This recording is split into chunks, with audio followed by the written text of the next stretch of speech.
question, going back to the beginning, you mentioned El Sereno, the only change there is going to be dog access. Yeah, and there's a small trail. You didn't address connecting El Sereno to that crossing of Highway 17 or connecting El Sereno to the other side to the new John Nicholas Trail. Is that in the portfolio or?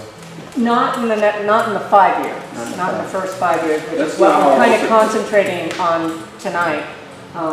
There's definitely in the portfolios, the top 25 projects are those types of connections. Gina, but also there's county property in between. Yeah. And there's also PG&E property in between. And so there is and the Ridge Trail is supposed to actually go along the PG&E property. And that would take you straight into correct. There are El Sereno without ever touching open space. We definitely have portfolios in that whole 30-year plan, but in the first 5 years, that's just not something that's made it to. Charlie, can you zoom in just a little bit? Sure. And can you show the John Nicholas Trail? Mm-hmm. Can you see that line? See where the pin is? And then to the left, you see that line? That's a fire road. Mm-hmm. Right there. And that goes out to a public road. So that's a possibility for us to hook into the El Sereno right there. And that's dealing with the county. And we're also, although the county's not here and they can't speak, we are working with them on a number of projects. And we actually have a very good relationship with them as well. So there's definitely opportunities for the opportunities. future, absolutely. And that's something that we're aware of, and Back it up a little bit to where including the record. So that's good. So what you're talking about on PG&E, there is that a little zoomed in.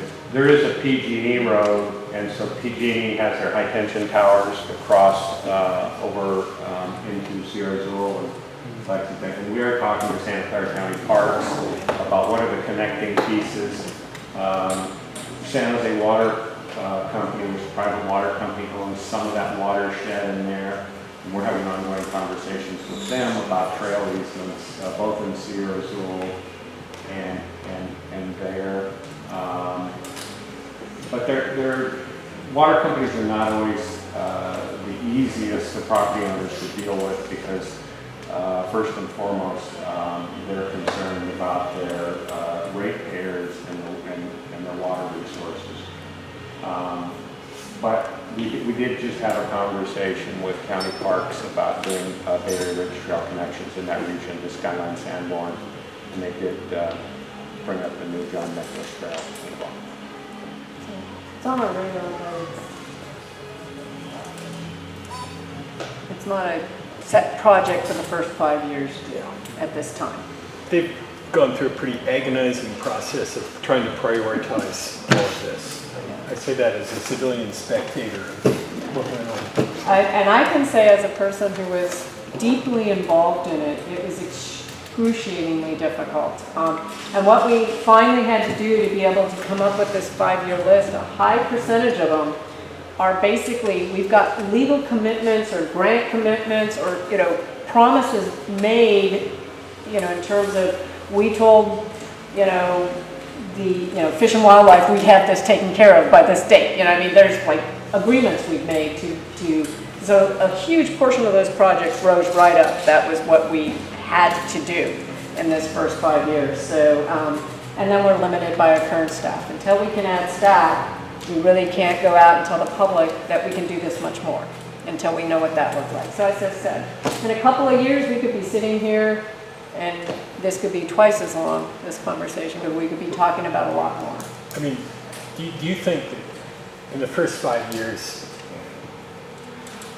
it's kind of ho-hum what you guys are doing as far as great new stuff? Do you think the second 5 years is going to be a chunk better than the first, or what's your... Wow, if I had do I have a crystal ball? Please, I don't please, have a crystal ball. Speculate. But I would actually say that opening up Now Num, having spent 5 years on it, and I'm one of 4 people who's been spending a lot of time, I wouldn't call that ho-hum. Well, no, I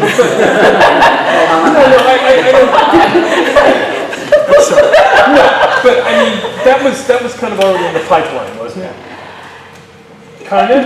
Yeah. Well, it's in the pipeline, but, What it does is, now that we have Measure 8A, as I said, give us 2 years. How much staff do we add? But now we can finally, while we're finishing Mount Eminem, get this other stuff started. So, What Gina's saying, there's a lot of oh-hum to get to aha.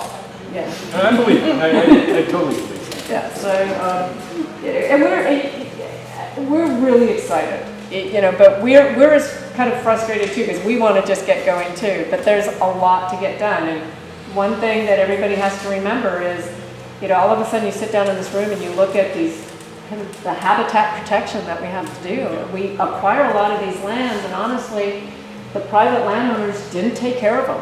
And we have a lot of work to do.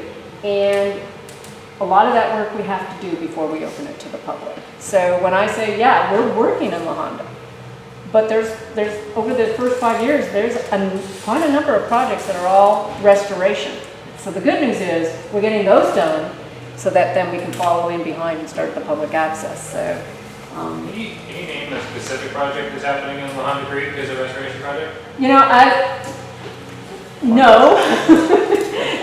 We have We've done a lot of a couple of fish patches Yeah. projects, pond restoration pond restoration work. for special species, Yeah. red-legged frog, and potentially San Francisco garter snake. I believe if you go onto our website and you go into the board documents and from the October 29th meeting, you will see the list of projects, the 5-year list of projects. I was going to bring them with me and hand them out, and then I thought, that's a little overload, and I can't speak to all the restoration projects, but you can see the full project list.